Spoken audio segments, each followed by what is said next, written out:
quando eu declaro aberto o Expresso 68 para debater sobre a Lei Paulo Gustavo como incentivo à cultura. Eu queria cumprimentar todas as pessoas que estão presentes e, em particular, os nossos convidados e a nossa convidada. Nós chamamos para esta discussão o senhor Yuri Soares Franco, que é vice-presidente da Associação Artística Mapati, Ponto de Cultura, mestre em História pela UNB e especialista em gestão públicas, gestão de políticas públicas pela Unicamp. O senhor Márcio Tavares, historiador, curador de arte e gestor cultural. A senhora Cristiane Ramírez, que é assessora parlamentar, e o senhor Wellington Nascimento, que é conselheiro de Cultura do Distrito Federal. Nós temos a intenção de discorrer ao máximo sobre a Lei Paulo Gustavo, como incentivo à cultura.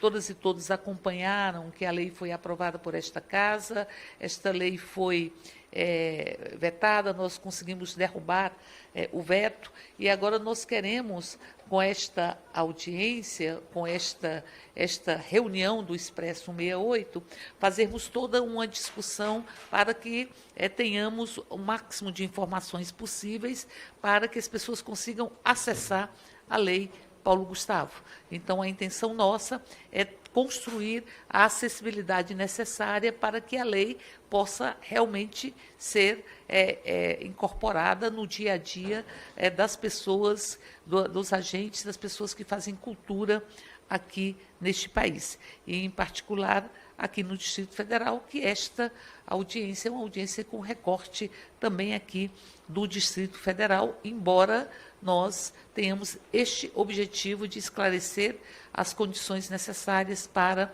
o acesso à Lei Paulo Gustavo. Nós estamos abertos aqui para que possamos receber todas as informações, ou seja, ou os questionamentos, as pessoas que têm dúvidas. Sei que várias pessoas têm dúvidas acerca da Paulo Gustavo. Se essas dúvidas persistirem após as explanações, que as pessoas possam se comunicar conosco para que a gente possa interagir e responder a todas as questões postas da melhor forma possível. Então, para que nós possamos dar início, eu vou começar chamando o nosso convidado, Yuri Soares Franco, que é vice-presidente, como disse, da Associação Artística Mapati, Ponto de Cultura, mestre em História pela UNB e especialista em Gestão Pública. Eu convido os nossos convidados para que possam compor a mesa, tanto o Wellington, quanto o Yuri, quanto a Cris, que possam estar aqui conosco. E, já de pronto, passo a palavra para o senhor Yuri, para que possa fazer uma saudação e também aproveito para anunciar a presença do senhor Lúcio Rodrigues, que é secretário executivo do Fundo de Incentivo à Cultura do Estado da Paraíba. Portanto,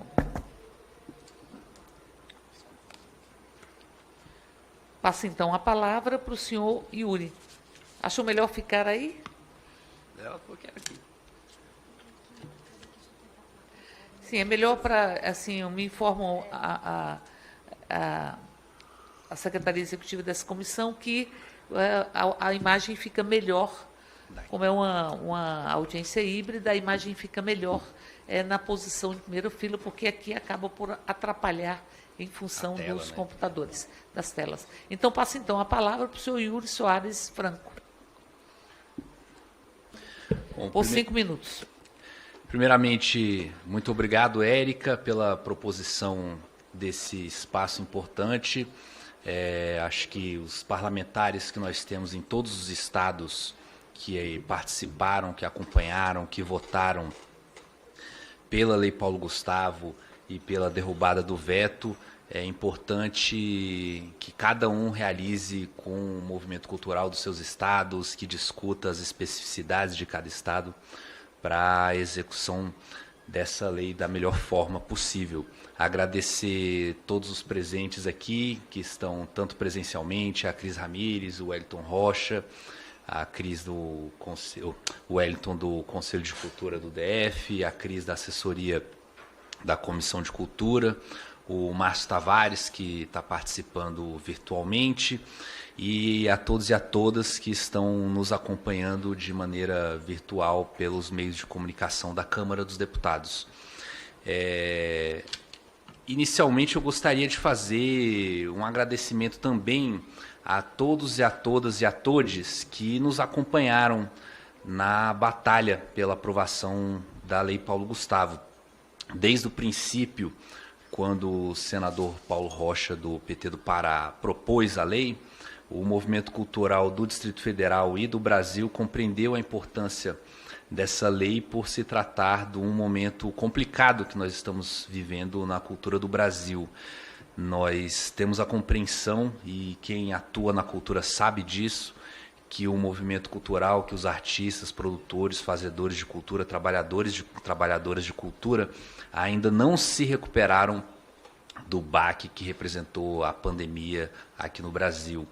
Então, as atividades culturais estão retomando as suas atividades presenciais ainda de maneira lenta, até porque nós tivemos um êxodo, muitas vezes, de profissionais da área que tiveram que buscar abrigo em outras profissões, em outras áreas. Então, você novamente trazer essas pessoas para os seus postos de trabalho na cultura, você formar novos profissionais para atuar na cultura é algo que demanda tempo, assim como você retomar o contato, os laços com o público, também é algo que demanda tempo, então não é algo automático, e nós temos a compreensão também que as atividades virtuais que foram realizadas por muitos artistas, muitos movimentos, não são iguais às atividades presenciais. Então, de certa forma, nós tivemos também uma perda de laços com o público, e isso representa, sim, uma queda na receita, isso representa uma queda nos recursos que podem ser acessados diretamente com o público. Então, o movimento cultural, percebendo isso, participou, e nós tivemos uma série de mobilizações por todo o país pela aprovação da Lei Paulo Gustavo. Vindo para cá de carro, inclusive, não coincidentemente, eu vi vários grafites que foram feitos pela cidade aqui de Brasília, exigindo a derrubada dos vetos da cultura, da campanha que nós fizemos dos vetos. Quantas vezes nós não viemos aqui para a Câmara dos Deputados dialogar com os deputados, reunir com os deputados, pressionar, e também fazer manifestações aqui na porta da Câmara dos Deputados, na rodoviária, nas periferias do DF e de todo o Brasil. Então, toda essa luta merece ser celebrada, lembrada nesse momento. E algo que eu queria trazer de volta, que foi muito comentado nessa mobilização, é que quem tem fome tem pressa. Então, agora que nós tivemos essa vitória com a aprovação e posterior derrubada do veto da Lei Paulo Gustavo, chega um momento tão esperado, que é justamente como é que nós vamos garantir que esse recurso chegue aonde ele deve, que é justamente na ponta. E como é que vai ser essa execução nas localidades, nos municípios, nos estados e no nosso caso aqui do Distrito Federal. Então, só para encerrar, dizer que justamente por isso eu conversei com a deputada e com a Comissão de Cultura, da importância que nós tivéssemos aqui o Conselho de Cultura do DF, que vai ser fundamental nesse processo de execução da Lei Paulo Gustavo. Obrigada, Yuri. Então, nós vamos escutar agora o Márcio Tavares, que é historiador, curador de arte e história cultural, por um prazo de 10 minutos. O Márcio participa desta reunião de forma remota. Então, passo então a palavra para o Márcio Tavares. Bom dia a todos, todas. Bom dia, deputada Érica Cocai. Quero, nesse momento, parabenizar pela iniciativa da realização desse Expresso 168, para que a gente instrumentalize à comunidade cultural a respeito da execução da Lei Paulo Gustavo. Quero parabenizar também a atuação da deputada, tanto pela aprovação quanto no momento da derrubada do veto da Lei Paulo Gustavo. Tem sido uma atuação em defesa da cultura muito firme, muito preciosa para a comunidade cultural nesse momento. Então, penso que nós temos de celebrar e nos preparar já para a próxima batalha, que é a garantia da aplicação dos recursos da lei e, consequentemente, também da execução da Lei Paulo Gustavo. Né? O processo de aprovação da Lei Paulo Gustavo foi um dos mais exitosos movimentos que a cultura brasileira organizou. Né? Nós tivemos, através dos comitês Paulo Gustavo, o envolvimento de milhares de agentes culturais de todos os estados brasileiros, articulando junto aos seus senadores, aos seus deputados, para que o projeto de lei, né, de iniciativa do senador Paulo Rocha, do Senado Federal, pudesse avançar no Congresso brasileiro. Né? A articulação da Lei Paulo Gustavo foi fundamental para abrir espaço também para a aprovação da Lei Aldir Blanc II, né? Essa mobilização que nós fizemos de forma intensa, decidida, horizontal, democrática e com a adesão de muitos parlamentares nesse processo, né, instrumentalizou as pessoas a respeito de como funciona o processo legislativo e como a gente pode garantir o direito à cultura através da luta do parlamento. Então, acho que nós temos um movimento histórico. Nesse momento, a Lei Paulo Gustavo está em vias, né, de a gente garantir a execução dela. Nós temos algumas questões a tratar quando a gente fala da execução nesse período, que é o período eleitoral.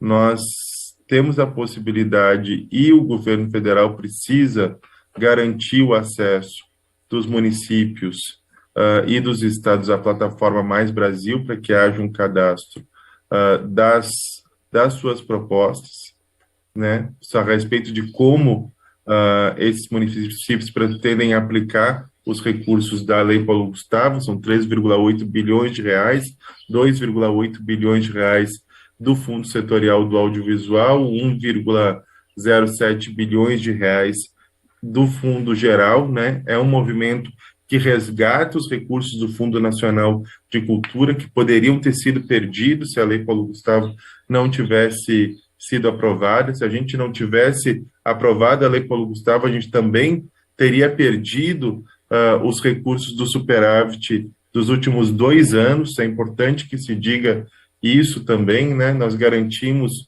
o resultado de 2021 e 2022, mais de 1 bilhão de reais que estão resguardados no fundo para aplicação posterior, que teriam sido destinados, né, ao pagamento dos juros, da rolagem de juros da dívida. Então, a Lei Paulo Gustavo também deixa esse legado.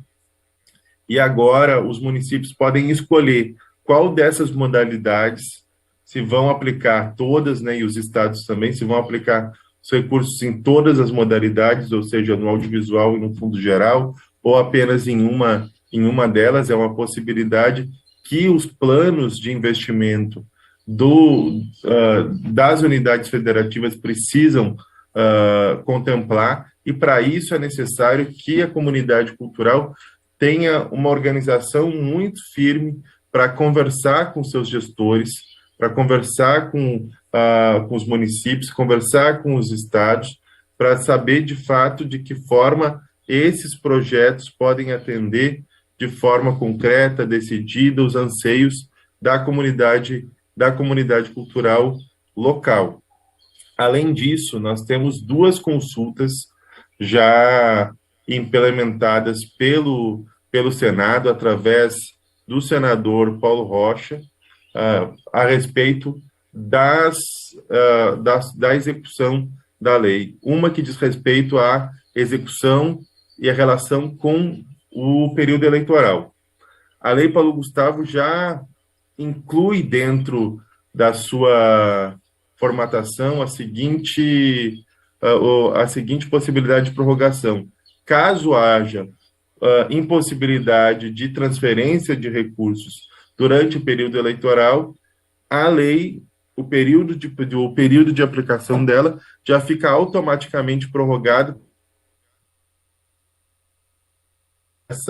esse impedimento, de forma que o TSE, né, precisa se manifestar a respeito disso. Essa é a consulta que foi realizada. Então, caso haja qualquer tipo de impedimento de transferência de recursos, o que não impede a abertura da plataforma Mais Brasil e a abertura da possibilidade dos cadastros dos projetos para a implementação dos recursos dos estados e municípios, que é uma tarefa do governo federal, que deve ser feita com a maior agilidade para garantir a implementação desses recursos, a gente já vai ter uma prorrogação automática da lei até o dia 31 de março de 2023 para aplicação.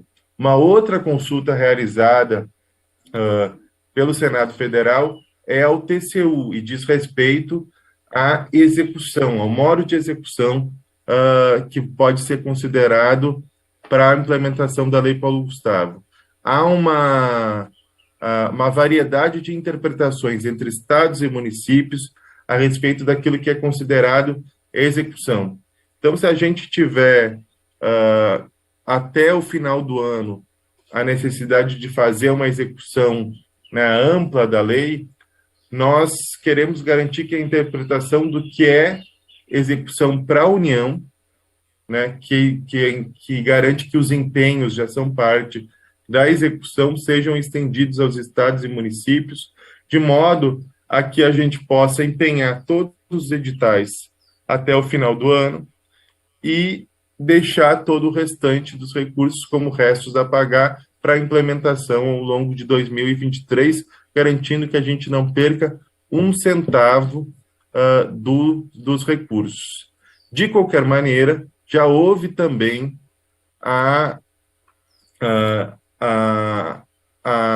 o senador Paulo Rocha já colocou um novo projeto garantindo a prorrogação da lei, que já tá tramitando na casa para que a gente, de todas as maneiras, garanta que os recursos da Paulo Gustavo vão ser preservados. Então, todas as medidas possíveis, seja através do comitê, seja através das nossas bancadas, nós estamos tomando para que a Lei Paulo Gustavo seja aplicada, devidamente aplicada, que não haja qualquer tipo de prejudicialidade em função de tempos e prazos, né? Então, essas medidas que são possíveis a gente tomar do lado de cada balcão estão sendo aplicadas, de modo que agora a gente precisa fazer um grande esforço de pressão com relação ao governo federal para que a gente tenha do lado do governo federal a aplicação e a execução do que é a parte deles nesse momento. Esse é o grande desafio da nossa parte, da parte dos movimentos culturais, das bancadas em defesa da cultura, das bancadas da cultura, do Partido dos Trabalhadores. A gente tem tido uma ação muito firme em defesa da Lei Paulo Gustavo, com todas as medidas possíveis para que a gente possa garantir que esses recursos cheguem na mão de quem precisa. Agora a gente precisa estar muito firme, muito atentos e pressionar o governo federal pela aplicação desses recursos, que não podem ser postergados de modo nenhum. Eles são lei, eles são direito da comunidade cultural brasileira.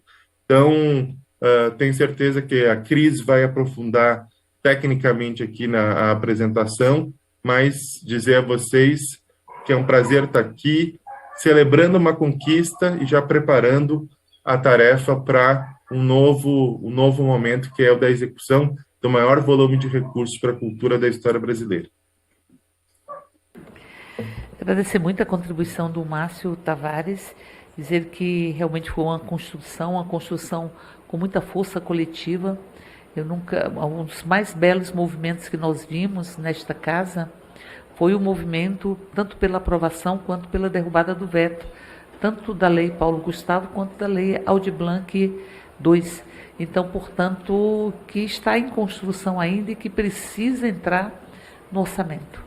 Precisa entrar no orçamento para que nós possamos, enfim, assegurar que tenhamos políticas objetivas de fomento, de retomar as cadeias produtivas com o impacto que tem, tanto no mundo do trabalho quanto no próprio PIB. A cultura tem. Então, é preciso resgatar uma política cultural que passa pelo fomento e que passa por ações objetivas e concretas, dialogando com outras políticas públicas, porque a cultura é absolutamente intersetorial.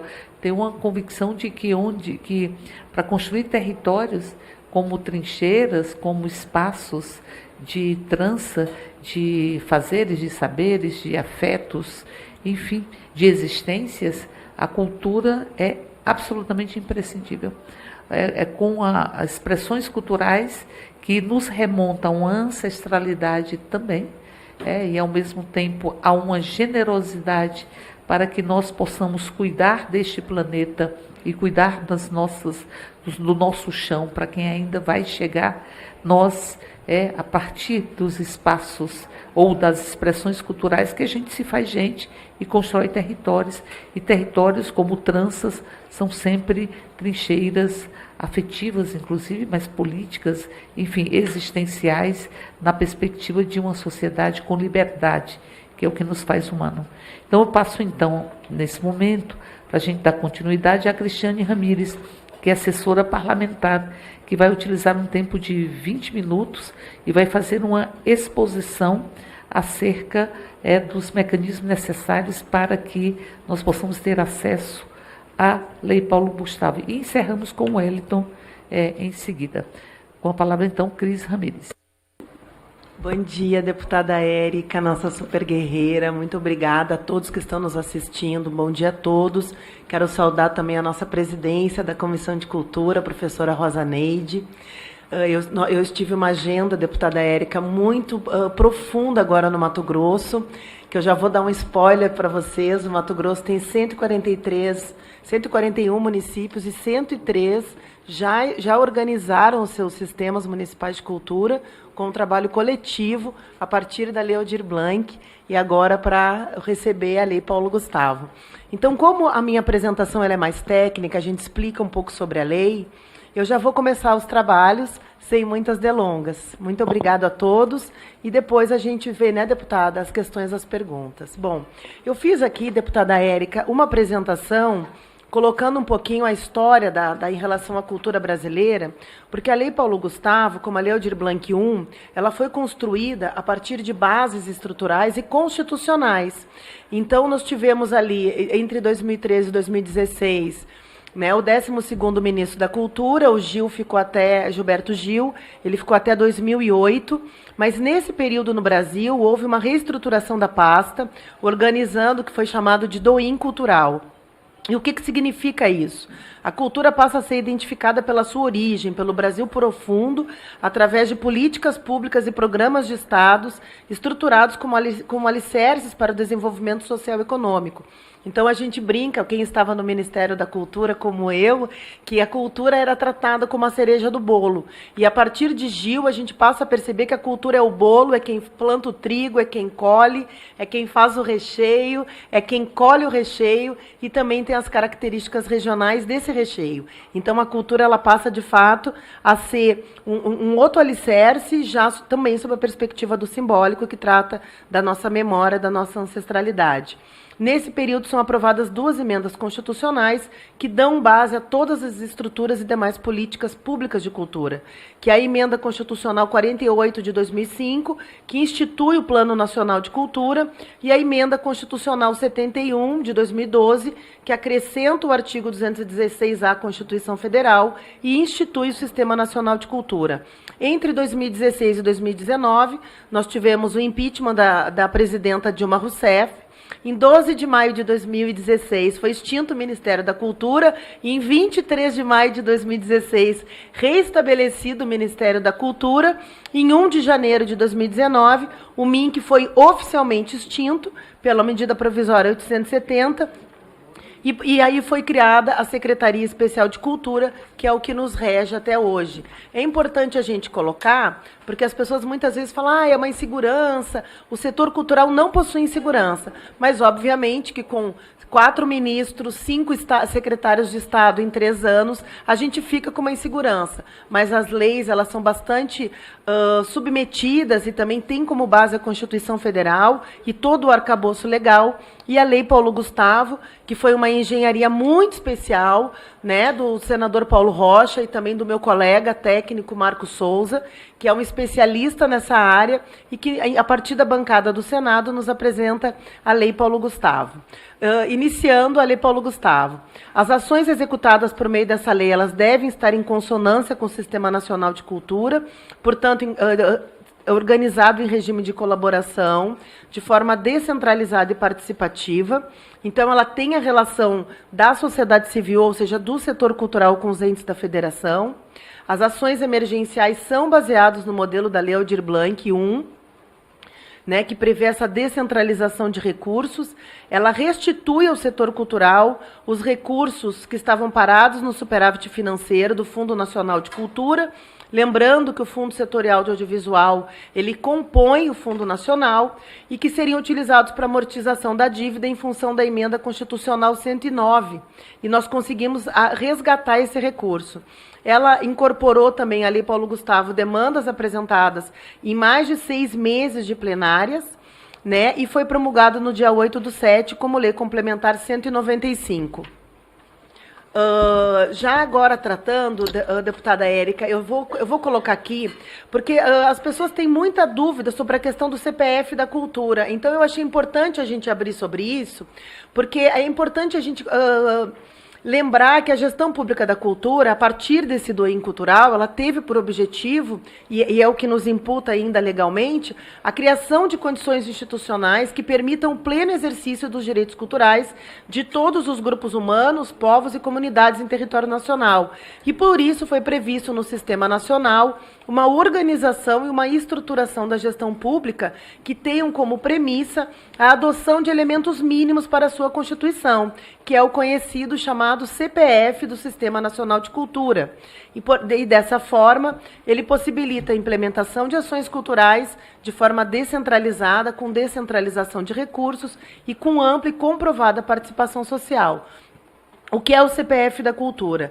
Ele é constituído através dos conselhos de cultura, precisa ser legalmente instituído, e ele já existe ali na sua composição uma orientação de ser, no mínimo, paritária entre poder público e sociedade civil, e que tenham, portanto, ali os segmentos, né, Wellington e Yuri, as suas representações de manifestações e movimentos de identidade territorial, né, através também que muitas são construídas por políticas transversais, e a Paulo Gustavo, ela permite isso.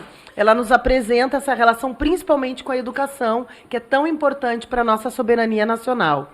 Ela atua, o Conselho atua na formulação de diretrizes e estratégias e no controle de execução das políticas públicas de cultura. E é muito importante a gente colocar que os conselhos, normalmente, eles são apenas consultivos, mas alguns estados, né, já prevê os conselhos deliberativos, né, Wellington, e que a gente sabe que isso, ele imputa, digamos, um processo na administração pública de maior transparência, impessoalidade e também cumpre os requisitos da participação necessária. O plano de cultura, que é um instrumento de gestão, né, com objetivos, diretrizes, estratégias, metas e ações, ou seja, a gente sabe que o gestor público que conseguir criar a sua estratégia, se organizar com planejamento estratégico, ele obviamente vai ter melhor aplicação dos recursos da cultura e vai atender o seu município. E o Fundo de Cultura, que a sua criação se dá por lei e necessita de uma regulamentação, ou seja, um CNPJ próprio, matriz, vinculado ao órgão gestor e ter a unidade orçamentária, além de uma conta específica para a gestão desse fundo.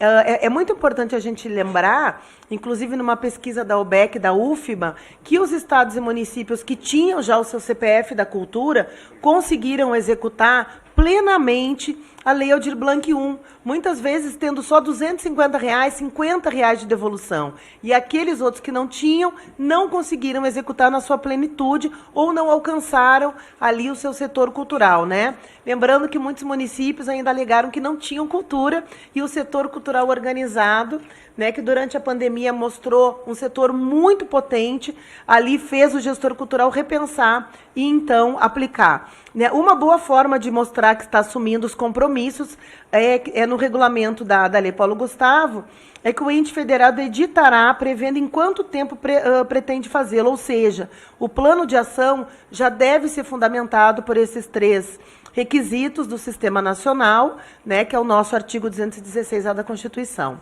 Agora vamos aos prazos objetivamente. A promulgação da lei se deu em 8/7, né? A gente estima que o governo, até entre 30 a 60 dias, regulamente a LPG. Ele já publicou uma instrução normativa criando um comitê para isso. Portanto, a gente, como disse o meu querido e colega Márcio Tavares, que foi o organizador dos comitês Paulo Gustavo e membro do Comitê Paulo Gustavo, que também a gente tem que pressionar. Nós sabemos que os fóruns de cultura têm feito isso e nós também estamos fazendo a nossa parte enquanto setor cultural. Essa expectativa, ela prevê que depois de aberta a plataforma Mais Brasil, estados, Distrito Federal, municípios e consórcio intermunicipal com atuação na área devem apresentar o seu plano de trabalho, indicando quais as linhas de ação ele vai implementar. E depois nós vamos nos aprofundar mais à frente para não tomar muito tempo aqui nesse ponto. Depois que os repasses... há 90 dias para o repasse dos recursos, ou seja, você fez o seu plano de ação, a partir de 90 dias esse repasse vai começar. Mas é muito importante aqui, deputada Érica, que todos nós estejamos atentos à regulamentação do governo federal, porque nós precisamos ter muito ciente de que a atribuição de regulamentar leis é do Poder Executivo. Portanto, nós aqui estamos ajudando, como temos feito como assessores e técnicos dessa comissão, as orientações pertinentes, mas cabe sempre ao governo federal regulamentar as leis, né, que são aprovadas. A partir desse prazo, então, ou seja, até 6 de outubro, provavelmente via plataforma Mais Brasil, em Banco Federal, será feito então esse repasse para os estados, municípios e Distrito Federal. Os prazos para a publicação da adequação orçamentária. Então, aqui sobre essa relação da adequação orçamentária, nós vamos nos aprofundar também em relação às linhas de ação, porque essa lei, como ela tem parte dos recursos, é do Fundo Setorial do Audiovisual, existem linhas que são obrigatórias de acordo com o arcabouço legal das leis do Fundo do Audiovisual. Portanto, a partir desse prazo, então, o recurso entrou na conta, os municípios têm 180 dias para publicarem a sua adequação orçamentária, ou seja, você colocou o plano de ação, você abriu seus processos de seleção e você tem 180 dias, então, para reorganizar essas linhas de ação e esses recursos, que depois nós vamos exemplificar mais à frente. E 120 dias o prazo para os estados, então, também fazer essa descentralização e publicarem a sua adequação orçamentária. Essa apresentação fica aqui com a Comissão de Cultura, ela é pública, portanto, os artigos e todos os demais dados né, estão nessa apresentação, mas também serão publicadas numa cartilha da Comissão de Cultura que está sendo formatada.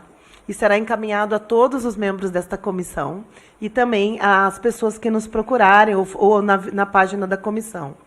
Uma coisa que é importante para os estados e municípios e ao Distrito Federal é que a publicação da adequação orçamentária refere-se à incorporação dos recursos transferidos, né, da LPG, ou seja, pela União aos entes federados. Então, em alguns casos, é necessário uma pré-aprovação. né, pelas assembleias legislativas ou câmaras de vereadores, para essa incorporação de recursos no orçamento. Normalmente através de crédito adicional, crédito extraordinário. Então, Yuri e Wellington, nós sabemos que, de acordo com, no caso do Distrito Federal, que já possui a sua lei orgânica da cultura, é muito importante a gente avaliar se ela já prevê esses créditos adicionais, porque ela pode só regulamentar a partir do que já está previsto. O Mato Grosso já tem isso e os municípios já estão aprovando os seus planos municipais com essa previsão, para que então ele só designe o CNPJ e cadastre o plano de ação, ou seja, 30% desse caminho já foi andado.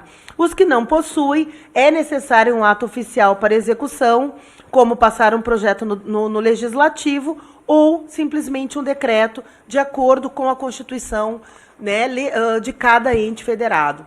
Os prazos para execução dos recursos da LPG, né, seriam, para empenho desses recursos, seriam até o dia 31 de dezembro de 2022, porém, por força das vedações da lei eleitoral, o artigo 22 da Lei Paulo Gustavo, ele já prevê que esse prazo que houver o prejuízo de caso não houver repasse, como o Márcio Tavares citou, já foram feitas essas consultas, tanto ao Tribunal de Contas como ao Tribunal Superior Eleitoral, em relação a essa aplicação, que pode ser prorrogado até março de 2023. Então, nós estamos aguardando para poder sinalizá-los, né? O prazo para prestação de contas, que é o artigo 29, dos entes federados para a União, ele prevê 24 meses após o repasse da União. Dos beneficiários para os entes federados, depende, né, dos regulamentos e editais de cada ente federado, porque é um ato discricionário, até porque, eu até coloquei aqui, né, que é importante aguardar a regulamentação do governo federal e as consultas, porque lembra na Lab 1 que teve aquele calendário, quem botar o plano de ação até 26 de setembro recebe até 6 de outubro, então esses repasses que vai ficar valendo a contagem desses prazos, tá? Isso dá uma folga para que estados e municípios e o Distrito Federal consiga se organizar. Outra questão muito importante, deputada Érica, é que a Lei Paulo Gustavo, ela já permite, até em função da pandemia do Covid, muitos estados e muitas regiões brasileiras se organizaram com consórcios, né? E nesse caso, ela prevê consórcios públicos intermunicipais, que os municípios integrantes desses consórcios com atuação na área da cultura podem criar o plano de ação, portanto, e cadastrar na plataforma Mais Brasil. Mas isso é muito importante contar com a regulamentação do Poder Executivo, para que, em função de prazos, que eles podem exigir um prazo, por exemplo, de existência desses consórcios, ou pode se dar a partir da aplicação dessa lei, ou em função até do período da pandemia, que nós sabemos que aqui acabou, mas nós ainda temos os efeitos dessa pandemia em todo o país, né?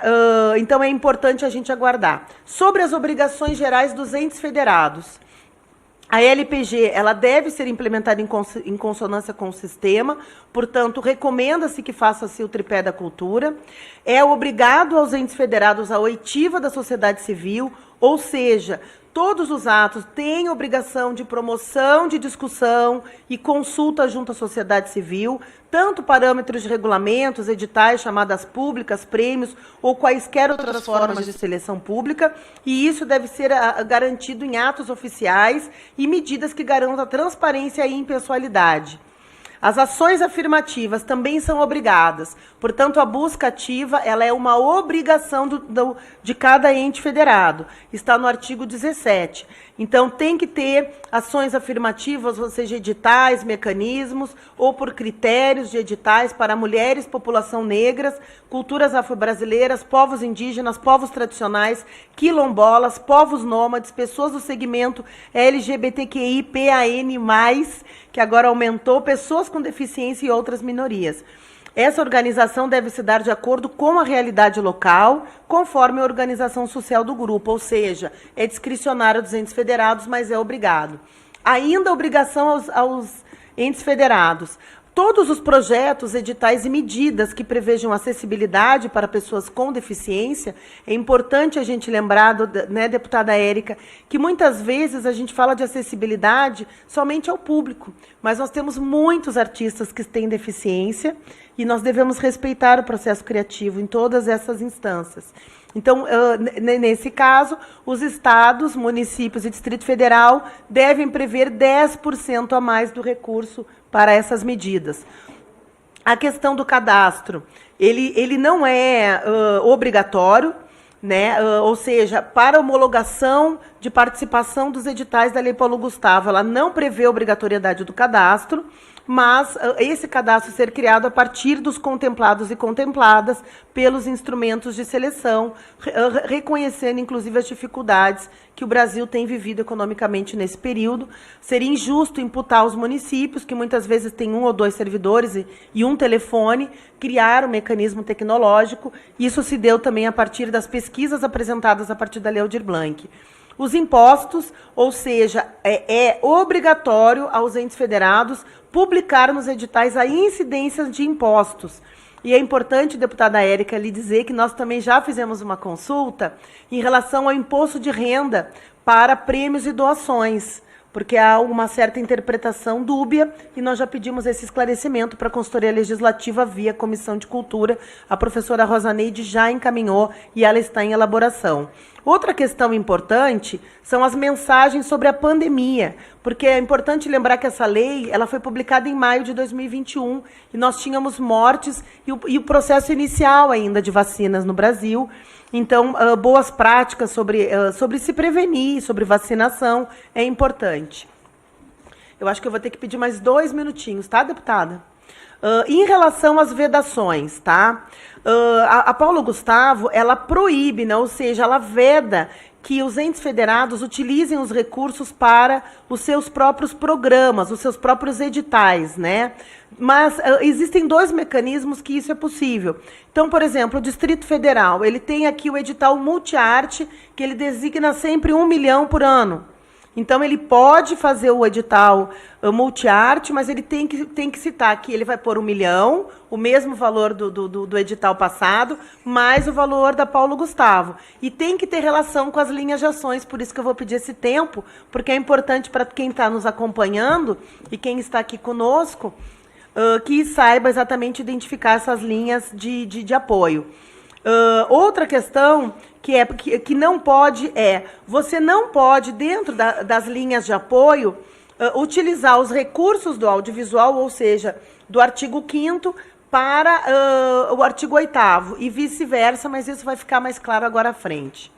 Os recursos da Paulo Gustavo, como já foi dito, né, e é estimado, sem correções, em 3.862 milhões, sendo 2.797 milhões para o audiovisual e 1.065 bilhões para as demais áreas culturais, que a gente chama de Fundo Nacional Raiz, Fundo Nacional de Cultura Raiz. Esse texto abaixo, que é o que veda, né? Você não pode fazer a reversão de transferência de recurso para uma linha e para outra, em função da lei do audiovisual, que é a Lei 11.437 de 2006. Sobre as linhas de apoio. Então, nós temos 4 linhas de apoio. A primeira linha de apoio do audiovisual, ela prevê 1.957 milhões para apoio às produções audiovisuais de forma exclusiva ou em complemento a outras formas de financiamento, inclusive aquelas com origem em recursos públicos ou financiamento estrangeiro. Esse recurso, praticamente a linha 1, 2 e 3, ela prevê 50% para os estados, 50% para os municípios. E é importante a gente dizer, deputada Érica, que o Distrito Federal com Brasília, a síntese prevê já R$ 47.882.312,70 para o Distrito Federal. E na planilha que foi distribuída e na cartilha consta, já está separada pelas linhas de apoio para melhorar, para ajudar o gestor público. A linha 2, R$ 447.500.000 para apoio a reformas, restauros, manutenção, funcionamento de salas de cinema, sejam elas públicas e privadas, bem como cinemas de rua e cinemas itinerantes.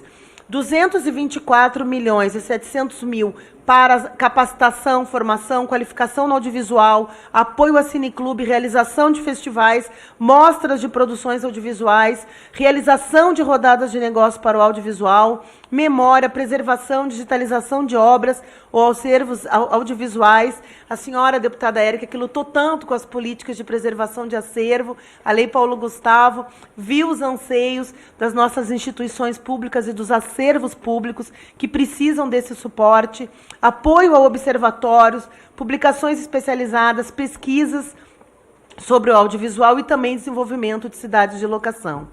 167.800.000 para o apoio às microempresas, empresas do setor do audiovisual, serviços independentes de vídeo por demanda, cujo catálogo de obras seja composto por pelo menos 70% de produções nacionais. Permite também licenciamento de produções audiovisuais nacionais para exibição em TVs públicas e distribuição de produções audiovisuais. Essa linha de apoio é destinada somente aos estados e Distrito Federal, porque ela requer uma estruturação mais robusta e também para que os estados possam mapear aqueles municípios, ou no caso do DF, que são as regiões administrativas, que não têm condição de receber esses recursos diretamente, os estados podem fazer essa descentralização através do seu plano de ação. As linhas de apoio das demais linguagens artísticas e áreas culturais, que é o artigo 8º, prevê 3 linhas. O apoio ao desenvolvimento de atividades da economia criativa e da economia solidária, que possuem relação com o setor. A linha 2, o apoio de forma exclusiva ou em complemento de outras formas de financiamento. A agentes, a gente coloca agentes, todo o arcabouço, técnicos, artistas, mestres, né, todos os agentes do setor cultural, como iniciativas, cursos, produções ou manifestações culturais, incluindo a realização de atividades artísticas e culturais que também possam ser transmitidas pela internet ou disponibilizadas por meio de redes sociais e plataformas digitais, como também a circulação dessas atividades culturais. É importante a gente lembrar mais uma vez que essa lei foi feita em plena pandemia, então ela previa, né, esse cuidado com a sociedade brasileira. E o terceiro é o desenvolvimento de espaços artísticos e culturais. A gente soube que houve ali uma queda de fechamento de espaços em mais de 60% no Brasil. Prevê também o apoio, o amparo aos microempreendedores individuais, microempresas e pequenas empresas culturais, cooperativas, instituições, organizações culturais comunitárias que tiveram suas atividades comprometidas.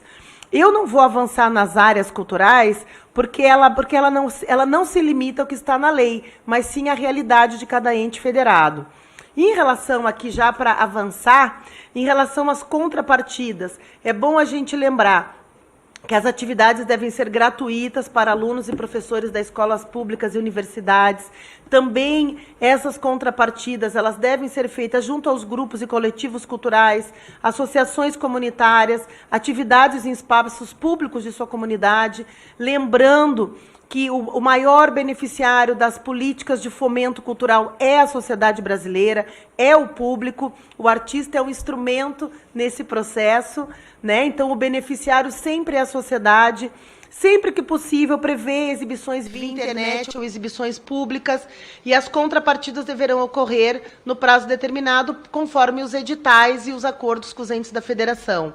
Outra coisa bacana que a Lei Paulo Gustavo prevê é a questão da desburocratização na prestação de contas. E ele aponta no artigo 18 a indicação de premiações, ou seja, que prevendo um setor que foi o primeiro a parar e ainda está reestruturando, e muitos tiveram que vender seus instrumentos, fechar os seus espaços culturais, né, a premiação poderia ser um bom mecanismo, ou seja, um pagamento direto mediante recibo, com a sinalização da tributação, a natureza jurídica dessa doação, que já deixa mais claro aos órgãos de controle, tributação e fiscalização a questão dos impostos e taxas.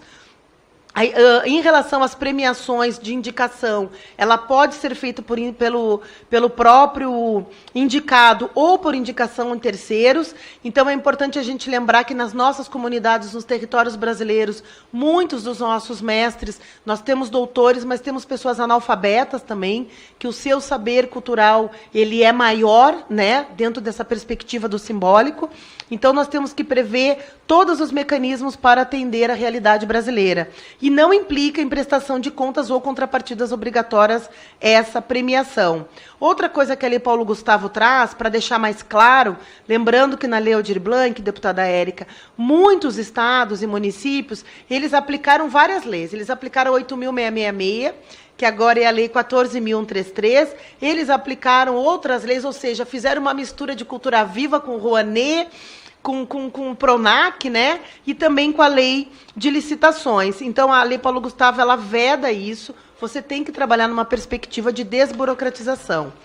Já encerrando, são 3 possibilidades de prestação de contas. Esse artigo, eu vou recomendar a quem está nos acompanhando que leiam, porque eles são uma parte robusta da lei, e é todo o artigo 23, 24, 25 e 26. Porque ela coloca o seguinte, que a prestação de contas ela pode ser feita in loco, né? Ou seja, ela é aplicável apenas para apoio até 200 mil, e quando o órgão de cultura do ente federado considerar que uma visita de verificação pode ser o suficiente para ferir. Ou seja, a lei ela reforça que o produto cultural,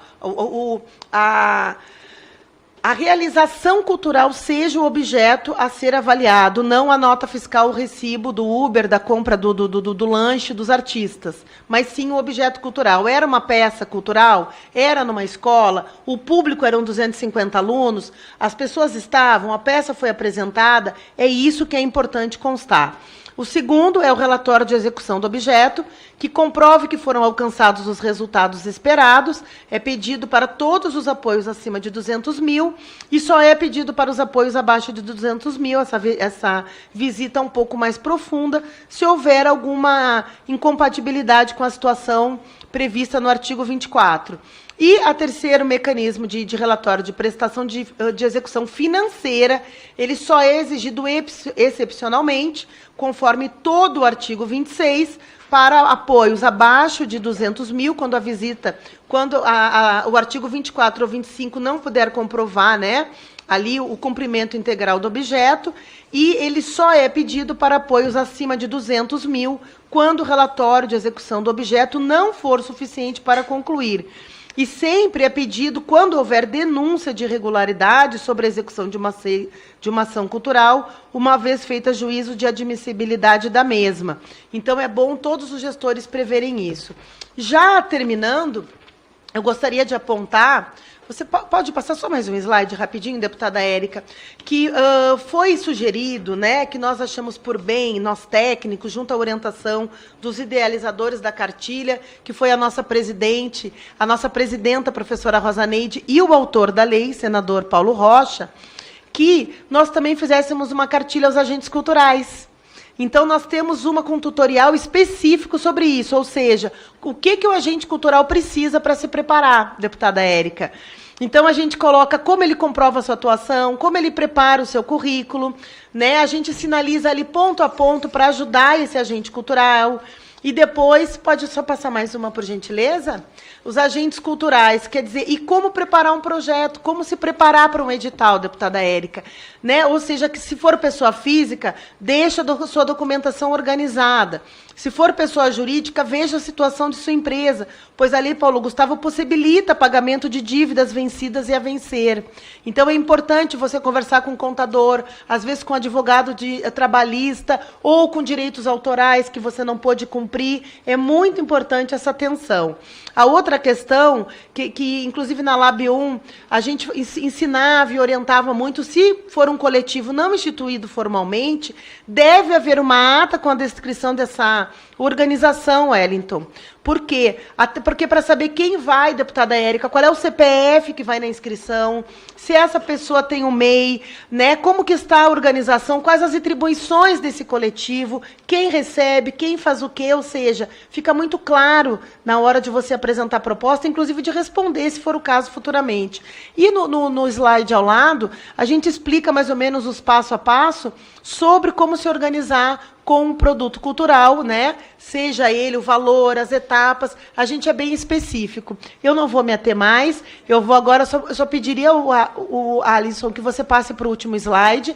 É importante a gente respeitar a ficha técnica. Gostaria de agradecer mais uma vez o Marco Souza, que através dos slides, do material que ele trabalhou durante os 14 meses de luta pela Lei Paulo Gustavo, o Marco Souza cedeu esse material, nós construímos juntos, né, essas duas cartilhas, junto com os demais técnicos e com nossos colegas de assessoria. Quero agradecer a todos e dizer que a Comissão de Cultura, junto, né, com os nossos membros, esses deputados tão aguerridos, estamos aqui à disposição. Muito obrigada mais uma vez, deputada Érica. Obrigada. Obrigada pela apresentação, Cris Ramírez. Eu queria anunciar a presença dos alunos do 9º ano da Escola Castanheiras de São Paulo. Sejam bem-vindos e bem-vindas. Estamos aqui discutindo a implementação de uma lei de incentivo à cultura chamada Paulo Gustavo, que foi toda uma trajetória. Anunciar a presença da lei também, que tem uma grande luta em defesa da regulamentação das condições de exercício da profissão dos que constroem a cultura do nosso país e não sobem ao palco, mas os backstage. É um prazer tê-la aqui, que é um grande desafio desta comissão, inclusive. E não poderia deixar de aqui também citar a nossa presidenta, a presidenta dessa comissão, deputada Rosa Neide, e parabenizar pela iniciativa de estarmos aqui elaborando várias informações acerca da Lei Paulo Gustavo, da sua implementação, das suas condições. Dizer que essa apresentação da Cris, então logo se encerre a audiência, ela sobe para a página da comissão, as pessoas podem acessar pelo site da Câmara e se dirigir à Comissão de Cultura aqui da Câmara Federal para poder ter acesso a todo o conteúdo da apresentação que aqui foi feita. Então, portanto, para além da cartilha que está sendo elaborada, nós trabalharmos a possibilidade de acesso e também a Comissão de Cultura está absolutamente à disposição para responder os questionamentos que, porventura, possam surgir, não apenas no dia de hoje, mas se as pessoas podem entrar em contato com a comissão para acessar a apresentação e também para utilizar-se deste espaço para expor as suas dúvidas, para que a comissão possa respondê-las. E, por fim, vamos aqui escutar o nosso último convidado, que é o senhor Wellington Nascimento, que é conselheiro de Cultura do Distrito Federal. O senhor terá um prazo de 5 minutos.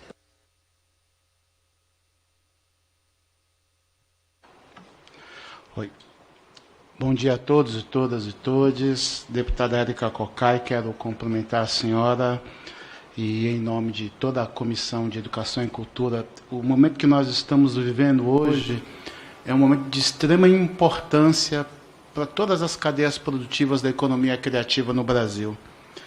Depois do advento da Covid-19, o que está acontecendo hoje, essa pactuação entre a Câmara dos Deputados com o nosso setor produtivo, é o maior acordo já feito com essa casa e com o setor produtivo em toda a história de existência dela. Nunca essa casa defendeu tanto e de maneira tão precisa o nosso setor produtivo. A fala da Cris Ramírez é de extrema importância. E a minha fala, que vou fazer aqui agora, muito pontual, é apenas para dizer para todos os amigos, todos os companheiros do Brasil inteiro, que o que a Cris Ramírez expôs aqui precisa virar empenho, precisa chegar na mão de cada trabalhador, precisa chegar na mão de cada pessoa que é um trabalhador da cultura, que perdeu amigos, que perdeu parentes, que perdeu seus empreendimentos, que deixou de trabalhar, que sofreu com o momento de maior retração do nosso mercado nos últimos 100 anos. O mercado da economia criativa nunca sofreu uma retração tão perversa e tão amarga como nós sofremos com o advento da Covid-19. É preciso que cada estado compreenda que é preciso lutar. O governo federal, ele precisa olhar para o nosso setor produtivo como ele jamais olhou, e é preciso empenhar. Essa é a palavra, é preciso virar empenho, é preciso chegar na mão do trabalhador. O nosso setor produtivo, ele foi vilipendiado, porque nós fomos humilhados, nós fomos esquecidos, nós fomos sucateados, nós fomos deixados de ter sido atendidos em um momento em que as pessoas estavam morrendo e deixando de trabalhar.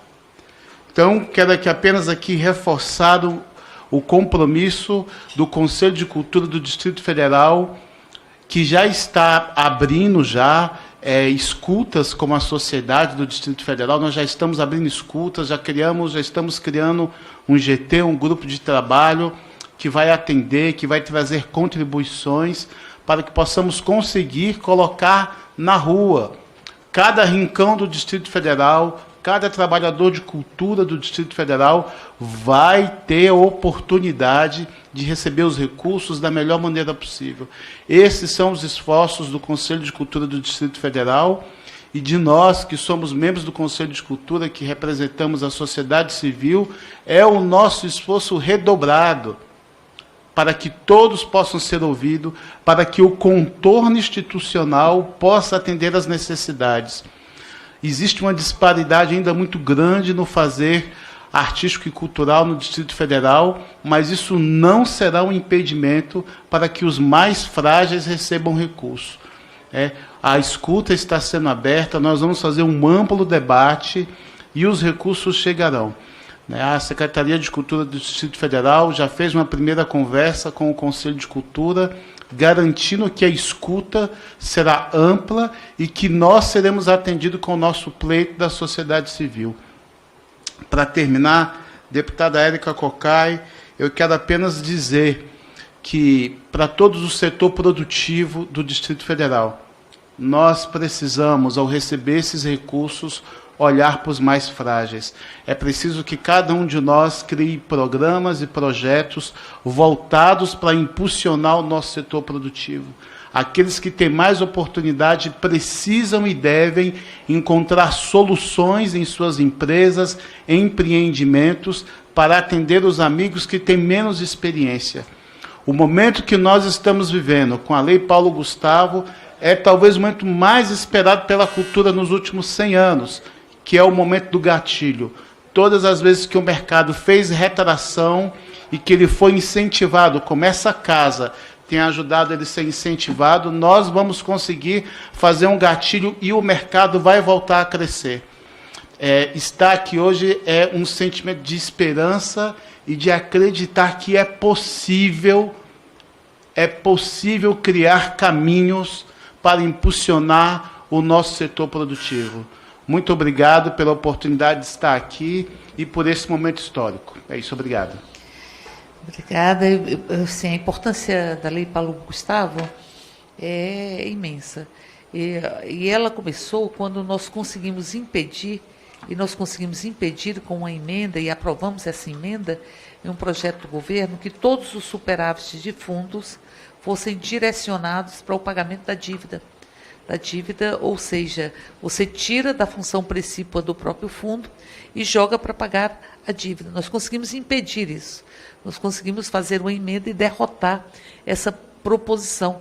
E é por isso que nós temos agora a utilização da Lei Paulo Gustavo, utilizando do Fundo Nacional e também utilizando-se do Fundo Setorial de Audiovisual, que faz parte do Fundo de Cultura. Então, portanto, nós tivemos a preservação do superávit dos fundos. E, ao ter essa preservação, se mantém a sua função precípua, que é a cultura, o Fundo Setorial de Audiovisual, e não se desloca recursos fundamentais para o desenvolvimento da cultura, porque nós não construímos soberania, nem popular, nem nacional, sem uma política de cultura. E não existe uma política de cultura hoje no Brasil. O que existe hoje é uma tentativa de impedir as manifestações culturais. Ou seja, é a volta da censura, de forma mais explícita, de forma menos explícita, mas a volta da censura e o impedimento de que a cultura ela possa fluir, que significa adentrar no campo simbólico, adentrar no campo das relações coletivas. A cultura é isso. Né? A cultura é como a gente se faz gente, portanto. A gente não se faz gente sem as nossas expressões culturais. E aqui nós vamos ver a nossa ancestralidade, que a Lei Paulo Gustavo ela aborda sobre isso. A exposição da Cris foi importante para reafirmar esse aspecto, que tem uma ancestralidade. Eu sempre gosto de lembrar, Cris, a fala de uma mãe de santo, que ela dizia o seguinte: veja uma árvore, um baobá, por exemplo, que é uma árvore milenar. E ali nós vamos ver as raízes, é a nossa ancestralidade. E aí nós vamos ver o tronco, são cada uma e cada um de nós, ou seja, todos e todes que formatam o tronco. E vamos ver a copa, com os frutos, com as folhas, com as sombras, com a generosidade a copa de uma árvore, e que ela dizia, é quem ainda vai chegar. Então, portanto, é a manutenção de uma historicidade, de uma memória, de uma ancestralidade, que faz com que a gente tenha noção de nação e, ao mesmo tempo, noção de territorialidade, de chão, enfim, de humanidade.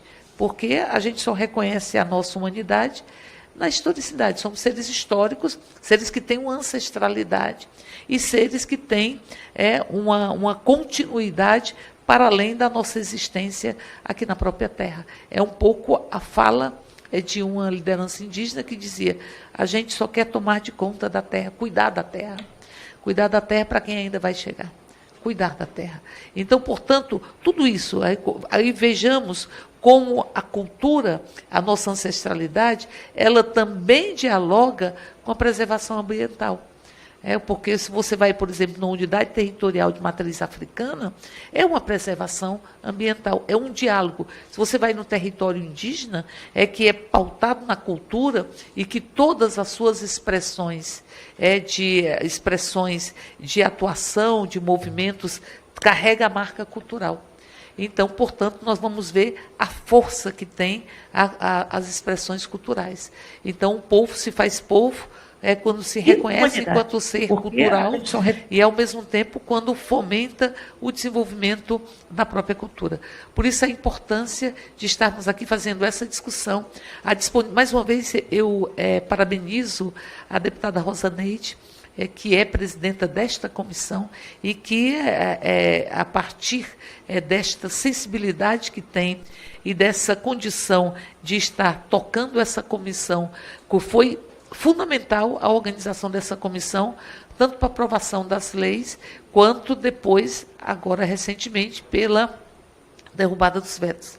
Alguns achavam que não íamos conseguir derrubar os vetos, e nós derrubamos os vetos. E derrubamos uma negociação que se estendeu no próprio dia do veto. E foram artistas, produtores culturais, ancestrais, mestres e mestras, que estiveram aqui nesta casa, dia após dia, de uma forma ou de outra, dizendo que era preciso derrubar o veto, que a Lei Paulo Gustavo ela era fundamental. A Lei Aldir Blanc II também, foram os 2 vetos derrubados. A Lei Aldir Blanc II precisa que a gente coloque no orçamento para o próximo ano, porque é fundamental para que ela possa ter um processo de fomento permanente, permanentemente, como nós temos o Fundeb, enfim, termos essa construção. E a Lei Paulo Gustavo, que os recursos já estão postos. A gente aqui teve a exposição da Cris, que pontuou, inclusive, quanto que viria para o Distrito Federal e quanto que vem para cada uma e cada um das unidades da federação, dos estados, municípios, enfim. Então, portanto, portanto, me parece muito bom que nós estejamos aqui fazendo essa discussão, reafirmando que qualquer dúvida podem entrar em contato com a comissão. A Cris, que elaborou toda essa apresentação e que tem se dedicado a isso, né, a todo o fomento, em todas as suas expressões. A gente fala de cultura, a gente está falando dos nossos equipamentos públicos, mas a gente está falando também, enfim, de todas as rodas, de todas as cirandas, de todos os sons, de tudo que o Brasil carrega numa das expressões mais profundas de diversidade. Estamos falando também de quem constrói as apresentações, dos técnicos de som, dos técnicos de luz, enfim, do holding, tudo de quem constrói. Eu tive a oportunidade de visitar a organização do Festival de Ucoma, e ali vi primeiro que tinha uma preocupação muito grande, né, com acessibilidade, uma preocupação muito grande com espaços com muito carinho, com espaços com muito pertencimento, ali o espaço do abraço, o espaço do sorriso e muita preocupação com acessibilidade, construído por vários profissionais que não aparecem no show, mas que são fundamentais para a realização do próprio festival. E ali nós vimos cenários, eu fiquei muito encantada com tudo isso, porque nós vimos ali como cenários, as construções dos cenários, ali sendo o serrote, a madeira, construindo o cenário que iria se transformar num profundo espetáculo. Por isso, há uma obrigação desse país de atentar para os trabalhadores em eventos, para backstage, para que nós possamos, enfim, dar dignidade e adentrar ao mundo do trabalho, uma profissão que nem é reconhecida ainda e que a gente tem que lutar pelo reconhecimento. Eu gostaria de perguntar se alguém que está aqui conosco quer fazer uso da palavra. Então,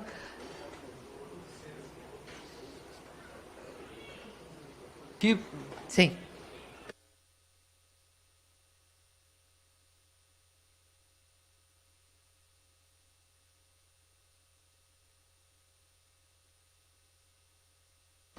Ligou? Obrigado. Aí você podia se apresentar para ficar gravado? Meu nome é Caetano Cury, sou produtor e diretor de cinema. Estou aqui representando a Aprocine, que é a Associação dos Realizadores, Produtores de Longa-Metragem e Séries do Distrito Federal. Queria agradecer a exposição da Cristiane, também esse espaço aqui. E a minha pergunta, Cris, é a seguinte. Eu acompanhei o seminário do Marcos Souza, quando ele fez o seminário para a Secretaria de Cultura do Piauí. E a CONE, que é a nossa associação regional, que reúne os produtores do Centro-Oeste, do Norte e do Nordeste, acho que organizou isso junto com a Secretaria de Cultura do Piauí. E, nessa ocasião, o Marcos Souza explanou que a Lei Paulo Gustavo não estava... não haveria vedações da lei eleitoral para Paulo Gustavo.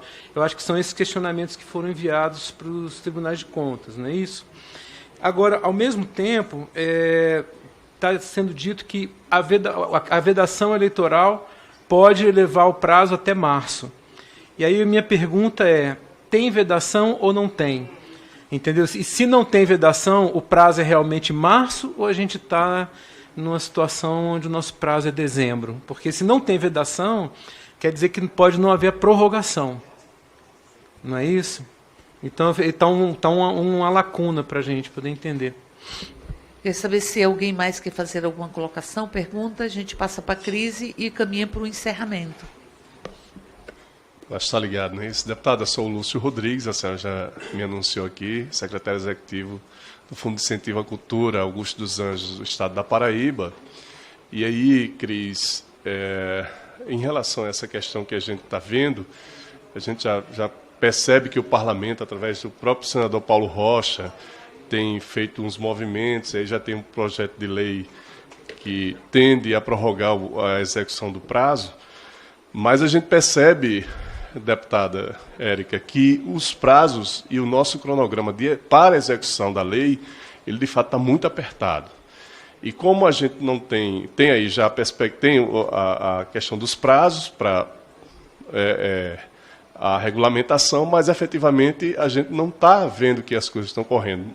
Hoje a gente tem o quê? 45 dias, mais 15 dias a gente teria que ter essa regulamentação. É um desafio que nós temos, né, para essa execução, e eu queria ver, de fato, qual vai ser o remédio para esse problema dos prazos que nós temos para a execução da lei. É isso. Bom, então, Alê. Deputado, eu só queria agradecer mais uma vez, em nome de todos os trabalhadores da Graxa e do Backstage, a sua preocupação com a nossa condição, desde durante a pandemia até os dias de hoje. Agradecer também a Cris Ramires, que tem também nos auxiliado muito. Obrigada pela luta e seguimos juntos aí na execução do Paulo Gustavo, que chegue para todos e todas as trabalhadoras do Brasil. Obrigada. Obrigada, Lê. Eu vou passar para a Cris, para que possa responder aos questionamentos.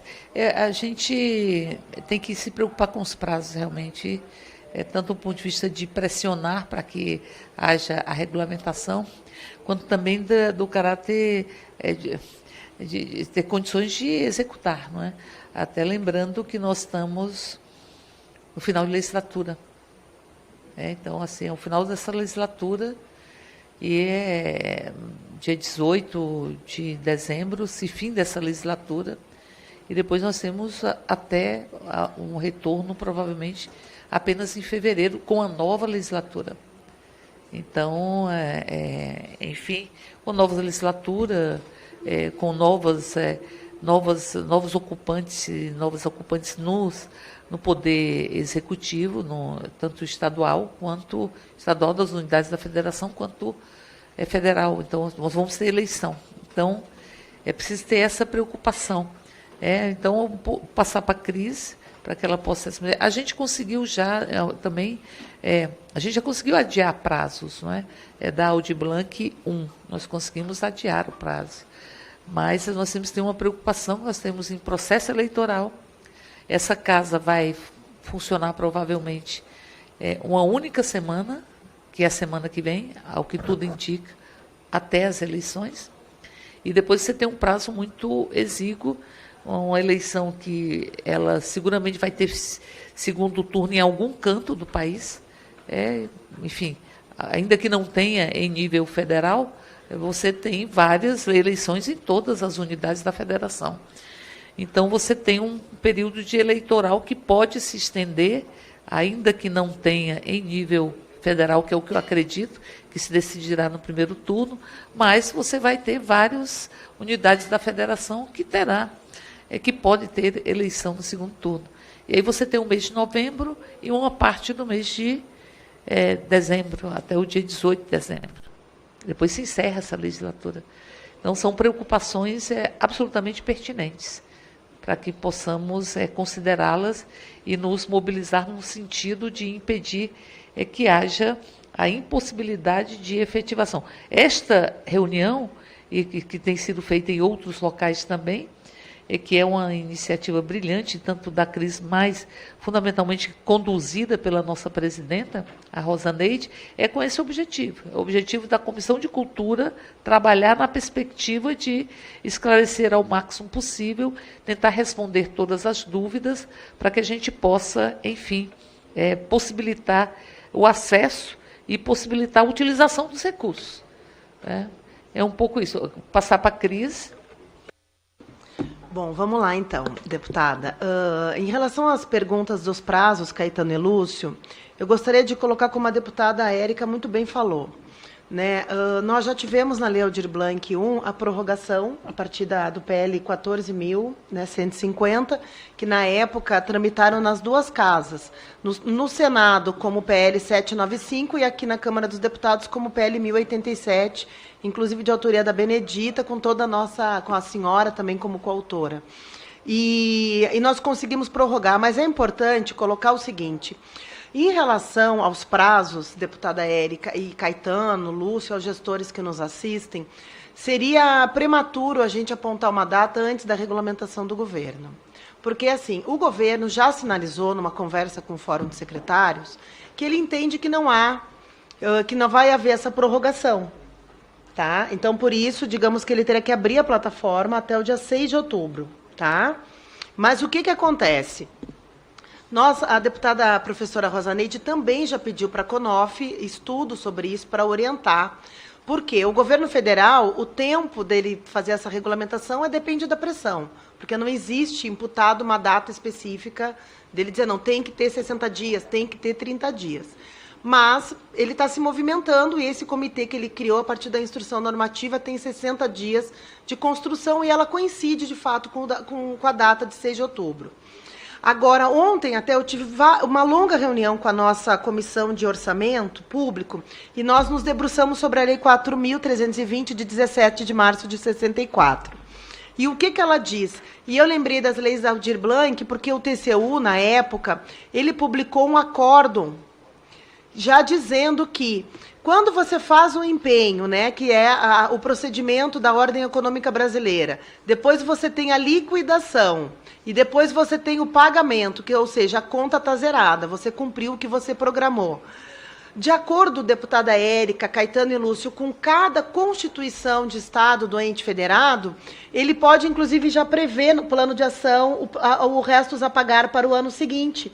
Então, isso não prejudicaria a administração pública. Por isso que nós estamos organizando essa reunião, né, e pedindo que os gestores públicos conversem com a Casa Civil. A Comissão de Cultura, em breve, vai publicar a carta aberta com essas orientações. Nós temos 5 consultorias legislativas trabalhando nisso, porque o ideal é a gente aguardar a regulamentação, mas, de acordo com a Lei 4.320, ali da programação de despesas, no capítulo 1, que é o artigo 48, 49 e 50, você pode já organizar a sua prestação de contas, mas isso cabe à discricionariedade da Constituição de cada ente federado. Então, acho que nesse caso, deputada Érica, nós entendemos que temos 2 caminhos. Primeiro, os gestores públicos se organizar junto à sua Casa Civil, ao seu jurídico, aos seus órgãos, e também a sociedade civil, junto com as instituições, pressionar o governo federal para que a gente tenha essa regulamentação ainda, se possível, nesse mês de agosto ou começo de setembro, para que todos possam se organizar. Qualquer comunicado, além disso, é muito prematuro, porque a gente tem que aguardar a regulamentação. O Poder Legislativo só pode pressionar e ajudar vocês a se organizarem nesse sentido. Muito obrigada. Desculpa, só pedir, mas é com relação à vedação ou não, porque o Marcos colocou que, no entendimento dele, não havia vedação para a Lei Paulo Gustavo, porque nós estamos num momento de emergência e de calamidade pública. Então, assim, ele diz, não há vedação, ou seja, não existe a vedação eleitoral. Então, minha preocupação é, a lei garante, ou seja, se houver algum problema com a questão eleitoral, vai haver uma prorrogação, porque a lei já determina. Mas, se ela não está, se não existe vedação no período eleitoral, também não vai haver prorrogação. Então, a data de 31 de março, que em tese seria a prorrogação do período eleitoral para a lei, não vai ocorrer. É isso? Bom, mais uma vez, Caetano, nesse caso, deputada Érica, realmente depende, assim, como eu disse, houve uma reunião com o governo e ele sinalizou que não haveria essa vedação, tá?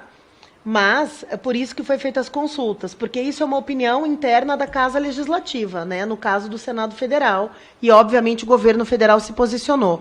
Muito diferente de uma publicação de uma regulamentação, que daí, sim, os gestores públicos terão explicitado as condições dessa. Agora, tem uma outra questão, que, como eu comentei, deputada Érica, nós tivemos uma agenda, 2 dias de trabalho no Mato Grosso, inclusive no dia 19, inteiro dentro do governo. Tudo depende de como vai ser as eleições. Porque, por exemplo, se você é um gestor público, né, você é um governador, e você vai receber um montante de, como aqui no DF, 47 milhões... Você vai, de fato, fazer isso com plano de ação. Como que você vai responder? Entendeu? Então, tem muito a ver com, de fato, o órgão de controle local. Por isso que eu prefiro, assim, que a gente respeite esse procedimento dessa hierarquia do poder discricionário do poder executivo, de regulamentar, mas a gente se prepare para todos os cenários, Caetano. Porque há uma compreensão que, sim, não há vedação. Então, nós temos que trabalhar as linhas de ações agora, para, quando abrir, só ajustar essa minuta dessa organização documental para a partir da regulamentação do governo e aguardar as consultas. Porque, até se vocês lembram, deputada Érica, o TCU lançou 2 acórdãos, um sobre especificamente a emenda constitucional 106, né, vinculado ao decreto 6, que era a pandemia e o orçamento de guerra. E o governo federal, especificamente a Secretaria Especial de Cultura, disse que não ia acatar a orientação dos restos a pagar da Lei Aldir Blanc. Por essa razão foram criadas leis de prorrogação e o TCU emitiu um novo acórdão, o 1118 de 2021, que pode servir de base para a gente analisar como o TCU compreendeu esses recursos específicos de leis emergenciais. Isso está na página do TCU, acórdão 1118 de 2021, de 12 de maio de 2021, inclusive, que você pode ali se basear, até para que as casas civis, né, possam já orientar ou analisar como é que foi pensada essa questão da prorrogação e a aplicação desses recursos que tratam especificamente de calamidades. Mas a gente tem que aguardar realmente, porque senão a gente vai estar dizendo algo que a gente não pode, de fato, assumir, né, essa responsabilidade. Eu acho que nos cabe fazer uma pressão para a regulamentação sair o mais rapidamente possível, porque a partir da regulamentação você consegue trabalhar com as condições que estão postas. Na Paraíba, o que é que nós fizemos, né? Já tivemos a primeira rodada de diálogos culturais, que é a previsibilidade aí da lei que trata da consulta pública, né, junto aos diversos setores artísticos culturais. Estamos avançando, porque a gente entende que a gente precisa passar por um processo de elaboração dos editais, após feitas as escutas, para saber qual o melhor formato, junto com o setor, né? E é isso que nós temos feito. Já lançamos, inclusive, formas de canais de comunicação com a equipe, porque, só para a senhora ter uma ideia, né, nós temos, só para inscrição, a gente deixou o edital aberto 45 dias. Né? Isso, no edital comum, se for um credenciamento, são 20 dias, no mínimo. Então, assim, tem todo um prazo. E termina que a gente cai lá no mês de dezembro. Eu faço aniversário no dia 31 de dezembro, estou lá trabalhando para pagar, porque a gente tem até o dia 31 de dezembro para pagar os artistas. E aí, gente, Caetano estava falando agora, né, na reunião com os secretários em Santos, ficou estabelecido que a data para a gente, que vai executar, é 31 de dezembro de 2022. E aí, esses cabelinhos aqui, eu não sei se vai estar na cabeça no dia 31 de dezembro, mas é muito difícil para a gente mesmo. Por isso que essa pressão para que essa regulamentação saia o mais rápido possível é importante, porque nós também no Estado temos que fazer a adequação orçamentária e também criar a nossa própria regulamentação dos Estados. Né? Então, isso para a gente é imprescindível que haja essa pressão e que, inclusive, essas consultas elas sejam colocadas o mais rápido possível à nossa disposição. Porque, inclusive, você tem como se adequar quando faz a adequação orçamentária. Em verdade, é importante que os recursos não sejam utilizados para substituir recursos já previstos. Isso está previsto, está bem claro na lei. Então, significa que são recursos, digamos, novos recursos para novas ações, do ponto de vista de cultura. Porque se você tivesse o acréscimo orçamentário e utilizasse no processo, seria absolutamente injusto e perderia, inclusive, o sentido de você ter mais recursos e uma política de fomento para o movimento cultural, porque o que está previsto no orçamento já está previsto no orçamento como política de fomento, enfim.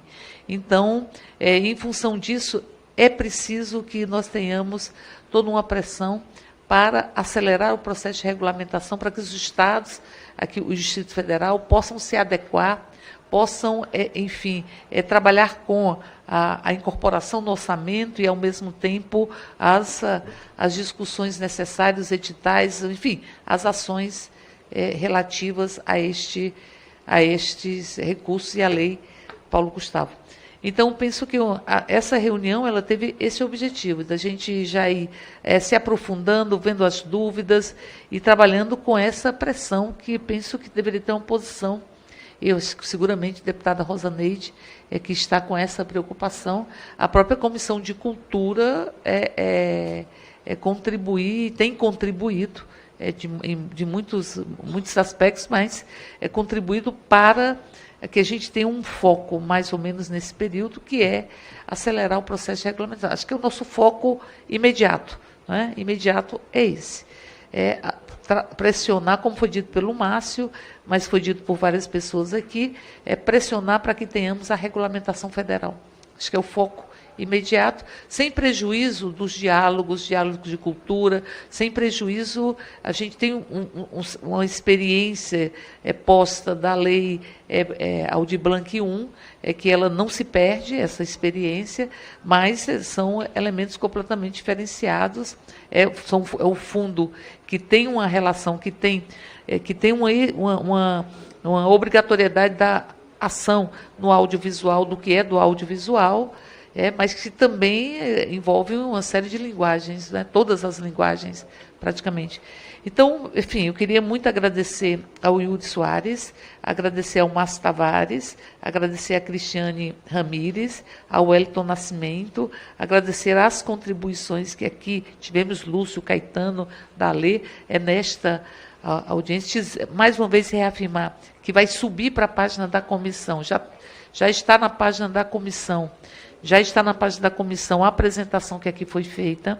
Qualquer dúvida, a comissão, ela entra em contato com a comissão, que a gente responde na medida do possível, e a partir da orientação da nossa presidenta, a deputada Rosa Neide, nós vamos estar em movimento, e já estamos em movimento, e vamos recrudescer o movimento para acelerar a regulamentação por parte do governo federal, porque dela dependem, ela é estruturante, dela dependem uma série de outras ações que são necessárias para fazer valer a Lei Paulo Gustavo. Aliás, é bom lembrar que rir é um ato de resistência, dizia Paulo Gustavo, e eu penso que as resistências, elas se modificaram tanto num período de tanto negacionismo estruturante, e eu diria, apostar na verdade é a resistência, né? Trabalhar com o desenvolvimento da cultura é uma resistência. Rir é uma resistência. Acreditar na ciência também é uma resistência. Então, nós criamos uma série de formas de resistência e estamos trançando uma belíssima rede e teia na perspectiva de resistirmos e fazermos a valorização da cultura no nosso país. Eu queria, com isso, agradecer mais uma vez a todas as pessoas que participaram desta reunião e declarar encerrada mais uma edição do Expresso 168 nesta Comissão de Cultura.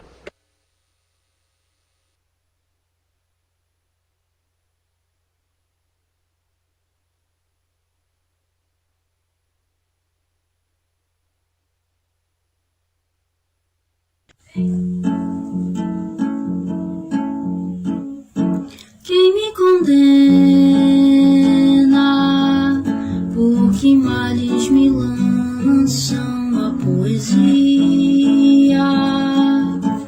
Sou rebento nos teus ventres a soltar o grito, tudo envolto no medo de não achar que me leia.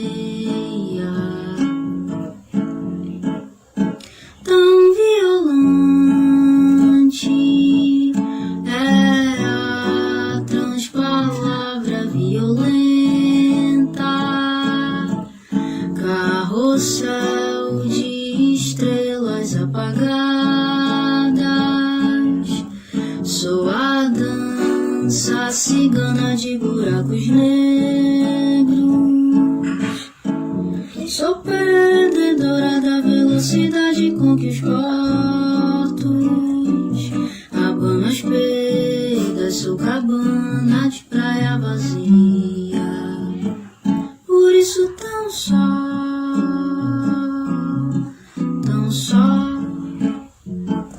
por isso tão só,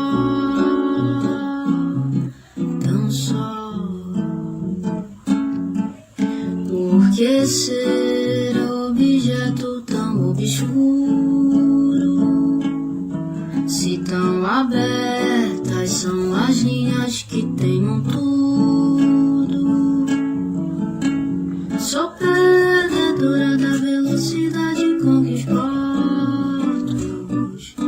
abanam as perdas.